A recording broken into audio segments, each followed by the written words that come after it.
नमस्कार मित्रांनो, turning point चॅनलवरती तुमचं पुन्हा एकदा हार्दिक स्वागत आहे. बृहन्मुंबई महानगरपालिका या संदर्भात जे काही निरीक्षक पदासंदर्भात अधिनियम 1888 यावर प्रश्न येणार आहेत.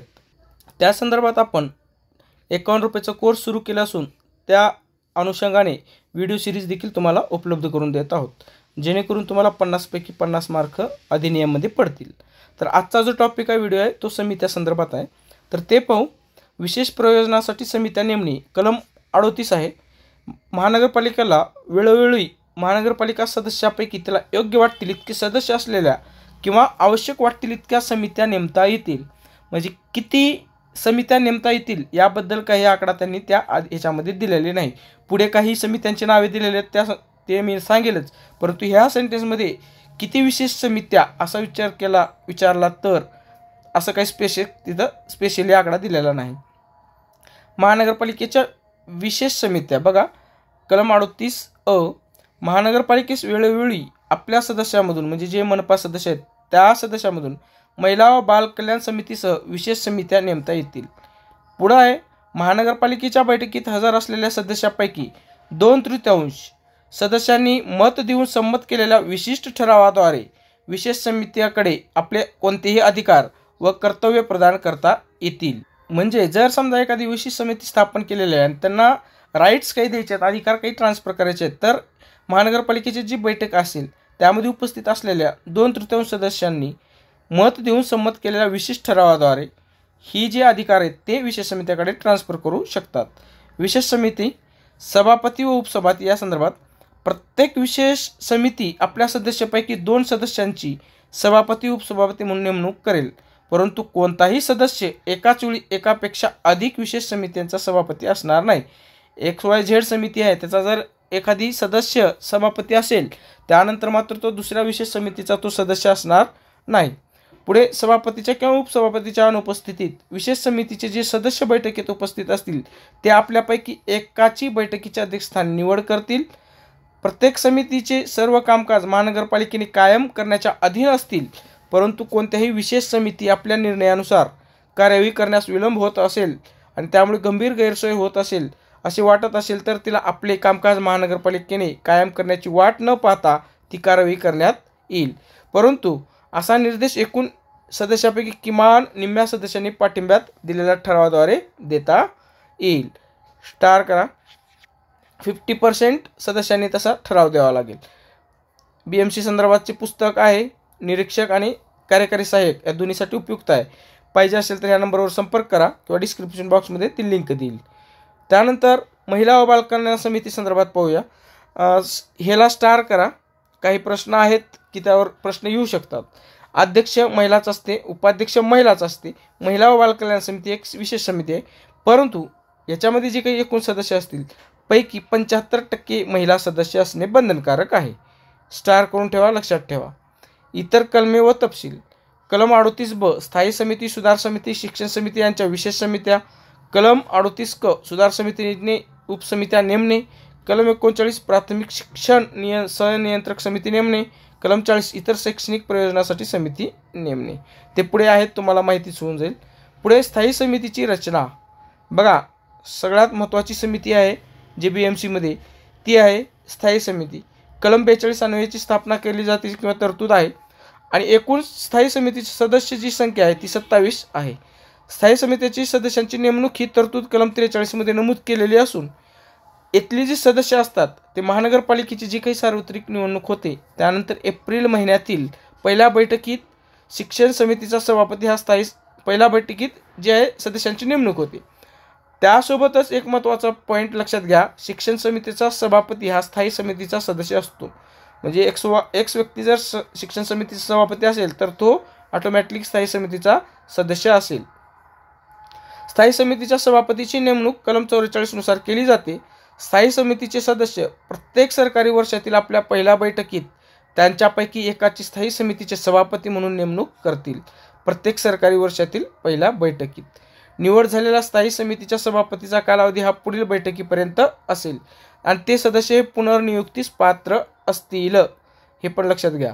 जागा रिक्त झाल्यास स्थायी समिती सभापतीची जागा रिक्त झाल्यास अशी जागा भरण्यासाठी महानगरपालिका सदस्य त्यांच्यापैकी एकाची निवड करतील अशा प्रकारे निवड झालेल्या सभापतींचा कालावधी हा उर्वरित कालावधी इतका असेल. सदस्य सेवानिवृत्त होणे. कलम 45 स्थायी समितीच्या सदस्यांनी आळीपाळीने सेवानिवृत्त होणे. बरोबर.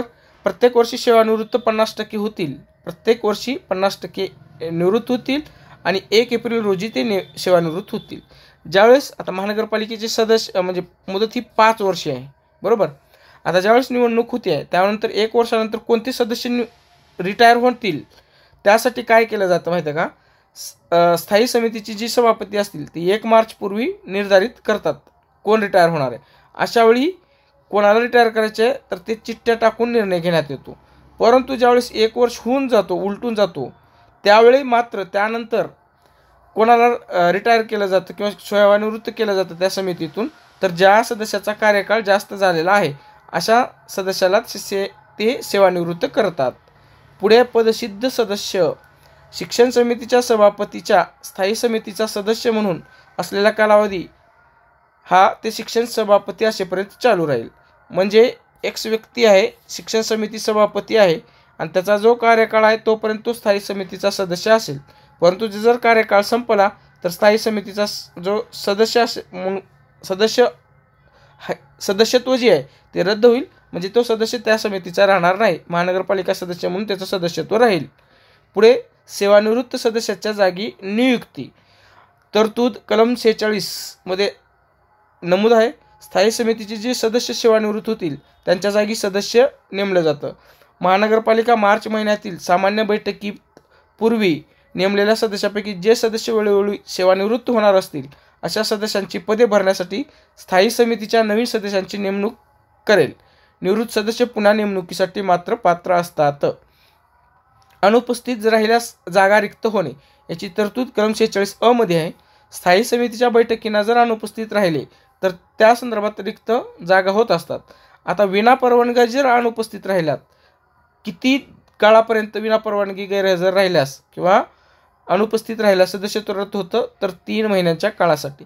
आता परवानगी घेतली याचा अर्थ तुम्ही 5 वर्ष अनुपस्थित राहावा असा होत नाही.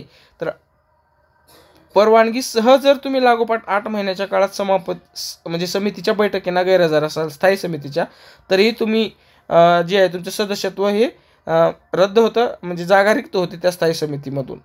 पुढे स्थायी समितीतील नैमित्तिक रिकाम्या जागा होणे त्या संदर्भात तरतूद कलम 47 आहे. स्थायी समितीतील एखाद्या सदस्याची कोणत्याही कारणामुळे जागा रिक्त झाली असेल तर त्या जागा एखाद्या व्यक्तीची नेमणूक करण्यात येईल. अशा सदस्याचा कार्यकाळ हा उर्वरित कार्यकाळा इतकाच असेल. पुढे आहे कलम 48. नवीन समितीची नेमणूक होईपर्यंत प्रत्येक स्थायी समितीचा अधिकार पदावर असल्याचे चालू राहील. त्यानंतर स्थायी समितीचे कामकाज व विनियमन हे कलम 49 मध्ये नमूद असून आता बैठक जी आहे ती बैठक आठवड्यातून एकदा घेण्यात येईल. प्रत्येक स्थायी समितीची पहिली बैठक ही आयुक्त निश्चित करतात. स्टार करा. परंतु स्थायी समितीच्या पहिल्या बैठकीनंतर म्हणजे पहिली बैठक तर आयुक्त नियुक्त करतात परंतु त्यानंतरच्या पहिल्या बैठकीनंतरची प्रत्येक बैठक हे कोण निश्चित करत असतं तर स्थायी समिती निश्चित करत असते. स्थायी समितीची विशेष बैठक. आयुक्ताच्या मते जर एखादी महत्त्वाचं काम आहे आणि स्थायी समितीच्या सर्वसाधारण बैठकीपर्यंत लांबणीवर टाकता येणार नाही किंवा येणार नसेल तर अशा वेळेस असे कामकाज पार पाडण्यासाठी स्थायी समितीचा सभापती आयुक्तांनी सही केलेल्या लेखी मागणीनुसार 24 तासाच्या आत विशेष बैठक बोलावतील. स्थायी समितीच्या सभापती आयुक्तांनी सही केलेल्या लेखी मागणीनुसार किती कालावधीच्या आत? 24 तासाच्या आत. परंतु स्थायी समितीच्या बैठकीसाठी किमान सदस्य किती असणं गरजेचं आहे? विशेष बैठक ज्यावेळेस बोलवलं जातं त्यावेळेस बैठक सुरू झाल्यापासून ते बैठक संपेपर्यंत किमान 9 सदस्य उपस्थित असल्याशिवाय कोणतेही कामकाज या स्थायी समितीची विशेष बैठकीची चालणार नाही. त्यानंतर स्थायी समितीच्या बैठकीचे अध्यक्ष हे सभापती भूषवतात. त्यांच्या गैरहजेरीत उपसभापती आणि उपसभापती व सभापती दोघेही गैरहजर असतील तर उपस्थित सदस्यापैकी निवडलेला सदस्य अध्यक्षस्थानी राहतो. त्यानंतरचा पुढचा प्रश्न आहे स्थायी समितीची बैठकीचे निर्णय जे असतात ते बहुमताने घेतले जातात. परंतु ज्या बैठकीमध्ये समान मते पडेल त्यावेळेस मात्र ज्या बैठकीत जे अध्यक्ष असतील त्या अध्यक्षांचं मत हे निर्णायक ठरतं. ते ज्या बाजूने मत देतील त्या बाजूने विजय होतो किंवा तो ठराव मंजूर होतो असा गृहीत धरा तुम्ही. पुढे स्थायी समितीचे उपसमितीची स्थापना. आता स्थायी समितीची देखील उपसमिती स्थापन करायची आहे. त्यासाठी किमान 3 सदस्य असतील. किमान 3 सदस्य. उपसमितीच्या बैठकीसाठी सभापती निवडून देता येतील. बरोबर आहे. प्रत्येक समितीला जसं सभापती असतो तसंच उपसमितीला देखील सभापती असतो. सदर बैठकीस उपसमितीचे सभापती सदस्य अनुपस्थित असल्यास हजर असलेल्या सदस्यापैकी एकाची उपसमिती सभापती म्हणून निवड करतील. हे तर ठरलेलं सगळीकडे तेच आहे. बैठकीतील निर्णय बहुमताने समान मते पडल्या निर्णायक मत जे उपसमिती सभापतीचं असेल. त्यानंतर आयुक्ताची उपस्थिती. स्थायी समितीच्या बैठकीला आयुक्त उपस्थित राहतात. जर आयुक्त आजारपणामुळे किंवा इतर कोणत्याही कारणामुळे बैठकीला उपस्थित राहू शकणार नसतील तर त्यांच्या वतीने संचालक किंवा आयुक्त स्थायी समितीच्या बैठकीत उपस्थित राहतील किंवा उपायुक्त. संचालक किंवा उपायुक्त. त्यांना स्थायी समितीच्या सदस्याप्रमाणे हक्क असतील, मात्र त्यांना मतदान करण्याचा किंवा प्रस्ताव मांडण्याचा अधिकार असणार नाही. मित्रांनो, हे झालं तुम्हाला आता स्थायी समिती संदर्भात सांगितले. पुढे आहे ना सुधारणा समिती, बृहन्मुंबई म्हणजे बेस्ट समिती आणि शिक्षण समिती या संदर्भात आपल्याला व्हिडिओ पाहायचा आहे. तर येणाऱ्या पुढच्या व्हिडिओमध्ये तुम्हाला ह्या 3 समित्याबद्दल सविस्तर माहिती सांगेल. आजचा आपला व्हिडिओ याच ठिकाणी थांबूया. हे पुस्तक कोणाला पाहिजे असेल तर डिस्क्रिप्शन बॉक्समध्ये लिंक देतो, ते ऑनलाईन मागून घ्या. कमी लिमिटेड पुस्तकच प्रिंट केलेले आहेत, परंतु याच्यातून अधिनियम जे आहे ते क्लिअर होऊन जाईल. आणि 51 रुपयाची टेस्ट सिरीज देखील आपण लॉन्च केलेली आहे. त्यामध्ये व्हिडिओ कोर्स आणि तुम्हाला फुल टेस्ट लिपिकच्या 6 टेस्ट ऑलरेडी आहेत. निरीक्षकच्या 5 देणार आहे. वेळ मिळाला तर ह्याच्या देखील 10 करेल. लिपिकच्या निरीक्षकच्या देखील 10 करण्याचा प्रयत्न असेल. आणि घटकनिहाय तर खूप आहेत, त्यात काही शंका नाही. व्हिडिओ आला तर नक्की शेअर करा, सबस्क्राईब करायला विसरू नका. Thanks for watching this video.